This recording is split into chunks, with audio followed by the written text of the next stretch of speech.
Hi, this is Elle Varner, and you're watching Frequency News TV. You're watching Frequency News TV. I should be gone, but I just can't get enough. So can I get a refill? Everything that's going on is very surreal. I get more used to it as the days go by, but a lot of times I find myself like, am I really here right now? The strangest thing about the attention I get, I'm having to realize how important I am to a lot of people. It's a huge responsibility. When I was 15, the first song I wrote was Thankful on the guitar. Playing one string, which is how I wrote the whole song with one string, people loved it. I'm just now starting to really feel the full confidence of what I do, but that was the beginning of the journey. I think the best music comes from a pure place. My album, it took a lot of soul searching. I was striving for perfection until I said, enough with it, and named it Perfectly Imperfect. Said just, you gotta stop somewhere. I only wanna give it to you. When I wrote that song, I wrote it on a guitar, and it sounded like a French folk song. It was totally different. The vision for it that was set forth by my manager, Jeff Robinson, and Peter Edge, I didn't really see it per se, the hip hop beat and the bass line. I was like, I don't know. So to see it come full circle and for people to love it and for it to work was amazing. From the video and all the color, I think it was a perfect way to say, hi, I'm Elle Varner.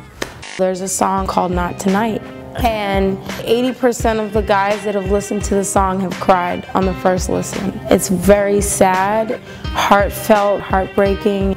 The lyric is, maybe in another life, I could be the girl who walks up to the guy and tells him how she feels inside, but not tonight. This came from a seminar I was at, and I saw this hot guy and I wanted to talk to him, and I wouldn't. I just took that small experience and expanded upon it. Music for me and songwriting is putting on an invisible cape, and I get to be invisible and say whatever I want. Soundproof Room, for example, or I Don't Care, like there were real situations that inspired those songs, but you may or may not know because it's just a song. That's my way of saying what I couldn't say just as a regular person. I say it through music.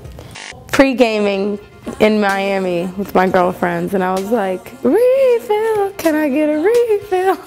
I feel like my mind is like a Tetris, always moving things around. It's weird how my mind works. Sometimes it just comes right through me and I almost like blank out. It's crazy.